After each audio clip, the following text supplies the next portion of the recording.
নমস্কার, কেমন আছেন আপনারা সকলে? অনেকেরই অনুরোধ ছিল আমি বাংলায় কেন ব্লগ বানাচ্ছি না। তো আমার এই ভ্রমণ সিরিজটা আমার বাঙালি দর্শকদের জন্য। চলুন একটু পাহাড় থেকে ঘুরে আসা যাক।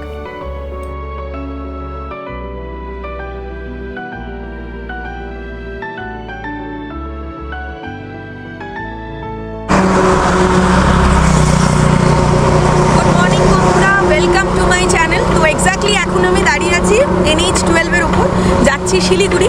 কলকাতা থেকে একদম সকাল সকাল বেরিয়েছি। এবারে ডেস্টিনেশন সিকিম। তো ছুটিটা ছোট্ট ছিল, তো সেই অনুসারে প্ল্যান করেছি সিকিমের কিছু অংশ। অবশ্যই সাথে থাকুন আমার এই নতুন জার্নিতে। চলুন বাকি কথা যেতে যেতে হচ্ছে। কলকাতা থেকে শিলিগুড়ির দূরত্ব 588 কিলোমিটার। গাড়িতে সময় লাগে প্রায় 12 ঘন্টা মতো। তবে সবই নির্ভর করছে রাস্তার পরিস্থিতির ওপরে। গাড়ির চাকা ঘুরছে, আর সাথে সাথে মনের দুশ্চিন্তাগুলো যেন দূরে মিলিয়ে যাচ্ছে। অচেনা পথে হারিয়ে যাওয়ার মধ্যেই রয়েছে এক নতুন আনন্দ। আমার তো মনে হয় জীবন একটা চলমান চাঞ্চল্যকর অভিজ্ঞতা। এতে স্থাবর বা স্থবিরের কোনো স্থান নেই। তাই যতক্ষণ আমার দেহে প্রাণ আছে, হাত পা সচল আছে, ঘুরে বেরিয়ে প্রকৃতির রূপ, রস, গন্ধ মনে প্রাণে উপভোগ করতে চাই। और क्या पता कल हो ना हो।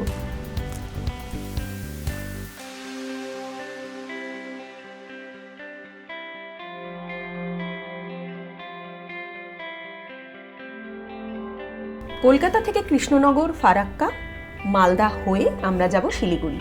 আর এখন পেরোচ্ছি ফারাক্কা ব্যারেজ।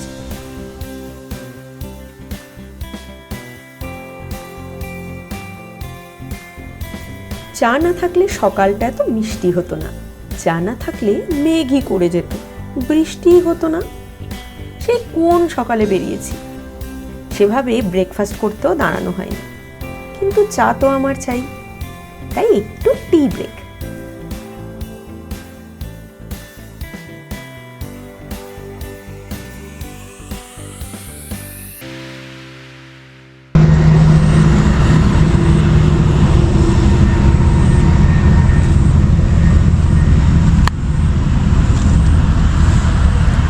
শিলিগুড়ি যাওয়ার পথে পড়লো একটা ছোট্ট চা বাগান, বেশ সুন্দর রাস্তার ধারে। তো দাঁড়ালাম একটু দেখতে।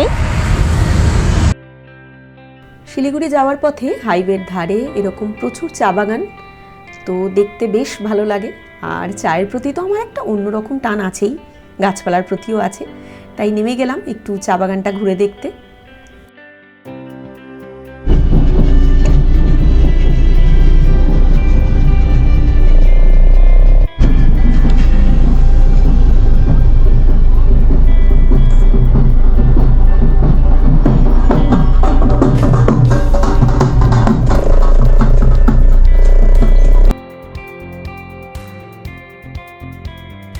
পৌঁছে গেছি শিলিগুড়ি, হোটেল সিন্ড্রেলা। আজকের নাইট স্টে এখানেই। চেক ইন করবো, তারপর রুমটা আপনাদের দেখাবো।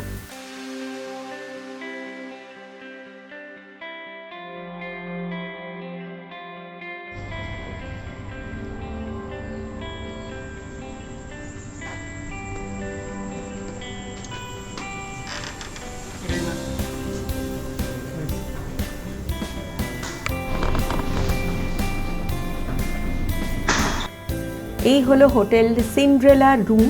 রুমটা বেশ বড়, সুন্দর। সোফা সেট আছে, বড় bed, TV, electric kettle, mini fridge, covered, বেশ বড় ওয়াশরুম, মানে বেশ কমফোর্টেবল স্টে।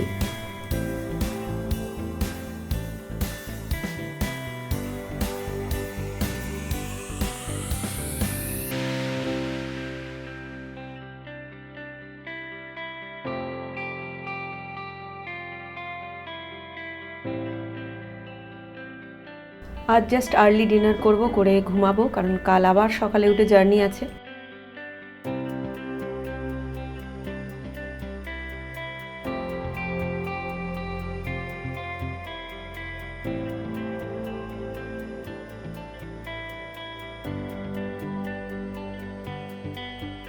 এখানে লাঞ্চ, ব্রেকফাস্ট, ডিনার প্রতিটাতেই বেশ অনেক ভ্যারাইটি।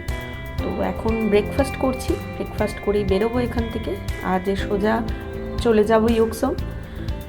তো 150 কিলোমিটার মতো তো দেখাচ্ছে, 5 ঘন্টা সময় লাগার কথা গাড়িতে। তবে যা শুনেছি রাস্তার কন্ডিশন নাকি খুব একটা ভালো না, তো দেখা যাক।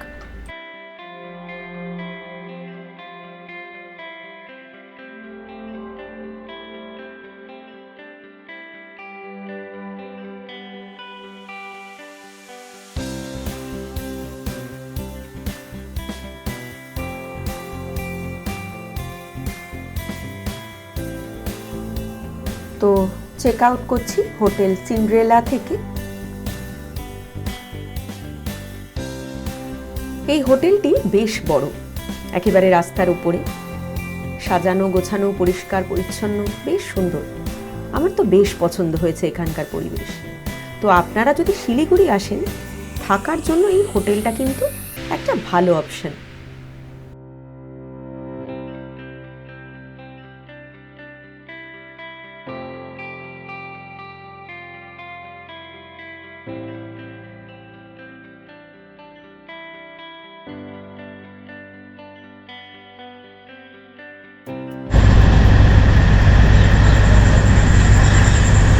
এটাই কটা রুম আছে?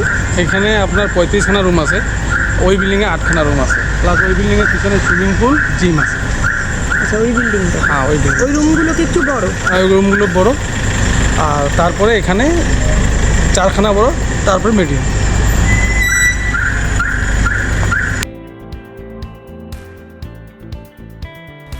চারপাশে সবুজ দেখলেই মনটা যেন কেমন চট করে ভালো হয়ে যায়। আসলে প্রকৃতির সঙ্গের মতো এরকম মঙ্গলময় নিভৃত পরম প্রাপ্তি মানুষের বোধহয় আর কিছুই নেই। সত্যি বলতে প্রকৃতি যেন আমাকে বেঁচে থাকার রসদ যোগায়। অদ্ভুত একটা পজিটিভ ফিল হয় যখনই জঙ্গল বা পাহাড়ে আসি। কথাগুলো যেন কেমন একটা কবি লেখক গোছের শোনালো, তাই না? আসলে কি আর করা যাবে, যতই হোক সাহিত্যের লোক। আর প্রকৃতির মধ্যে এলেই একটা অদ্ভুত রোম্যান্টিসিজম আমাকে ভর করে ফেলে। আমরা পেরোচ্ছি সেবক কালীবাড়ি। শিলিগুড়ি থেকে সেবক হয়ে সিকিমে ঢুকে রংপো, জোরথাং, গেজিং হয়ে আমরা যাব ইয়াকসম।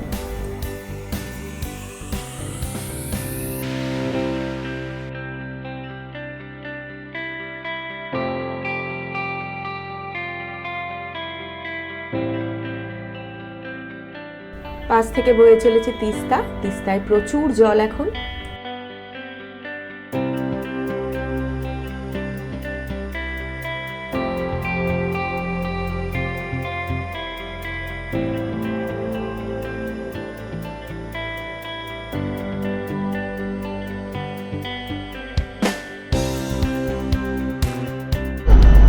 একটা অদ্ভুত আওয়াজ শুনে দাঁড়িয়ে পড়লাম।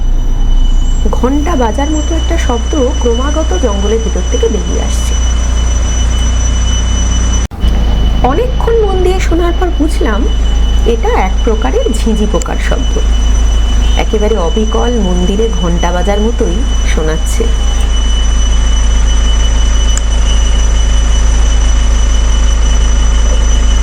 সত্যি কি বিচিত্র অদ্ভুত এই প্রকৃতি, তাই না?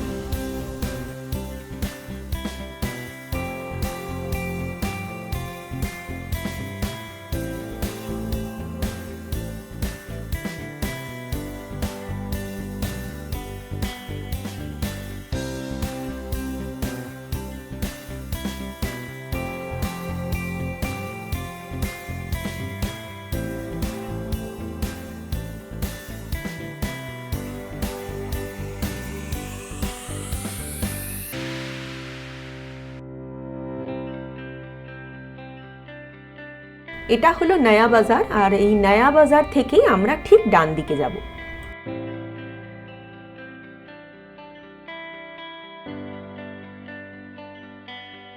অনেকটা উপরে উঠে এসেছি। কিছুক্ষণ দাঁড়িয়ে উপর থেকে তিস্তার শোভা উপভোগ করলাম। তিস্তা আপন ছন্দে বয়ে চলেছে।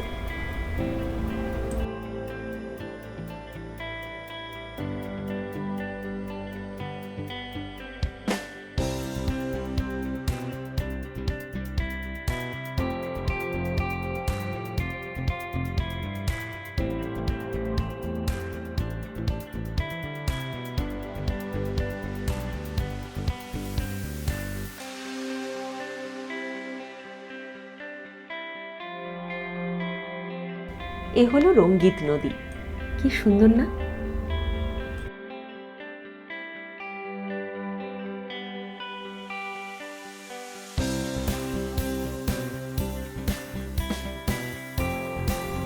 রাস্তার অবস্থা কিন্তু অনেক জায়গায় বেশ খারাপ, তাই যতটা সময় লাগার তার থেকে অনেক বেশি সময় লাগছে। বেশ এবড়ো খেবড়ো এবং খুব বেশি যে মেনটেন হয় রাস্তা তা কিন্তু মনে হচ্ছে না দেখে।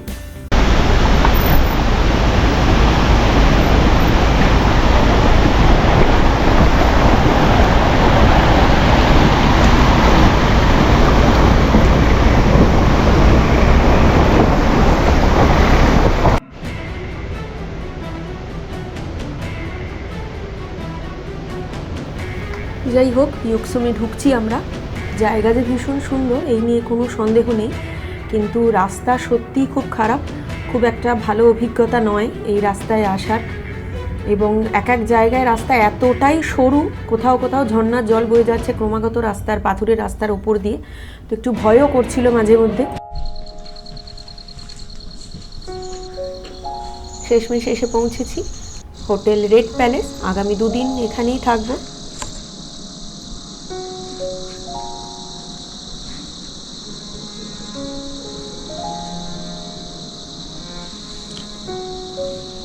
সো ফাইনালি এসে পৌঁছেছি ওয়েস্ট সিকিমের ইয়াকসাম, সিকিমের প্রাচীন রাজধানী এটা। হোটেলে চেক ইন করলাম, হোটেল রেড প্যালেস। যদিও শিলিগুড়ি থেকে দূরত্ব 150 কিলোমিটার মতো, কিন্তু আসতে অনেকটা সময় লেগেছে। রাস্তার অবস্থা খুব একটা ভালো নয়, বিপজ্জনকই বলা চলে। উঁচু গাড়ি ছিল বলে কোনো রকমে এসে ঠিকঠাকভাবে পৌঁছেছি। তবে যদি কলকাতা থেকে গাড়ি করে আসবেন ভাবেন, সেক্ষেত্রে একটু চিন্তাভাবনা করে তবেই সিদ্ধান্ত নিলে আমার মনে হয় বেটার। বাট জায়গা অত্যন্ত সুন্দর, ভিউ হোটেল থেকে খুব ভালো, সেটাই দাঁড়িয়ে এতক্ষণ ইনফ্যাক্ট দেখছি।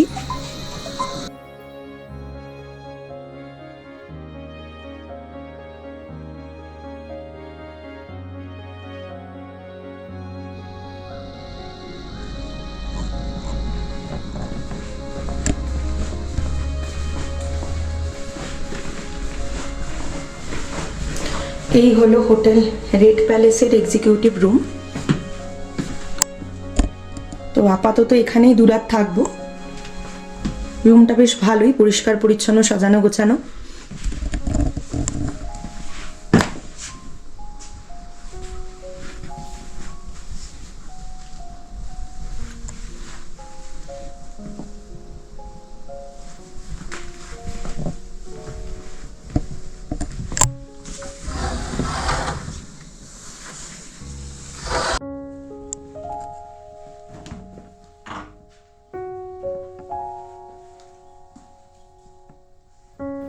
যেহেতু এটা একটা রিমোট এরিয়া, এখানে খাবার দাবারের সেভাবে অনেক বেশি অপশান আপনারা পাবেন না, তবে মোটামুটি যা পাওয়া যায় তো সেগুলোর মধ্যেই কিছু অর্ডার করেছি। ডিনার করব এবার।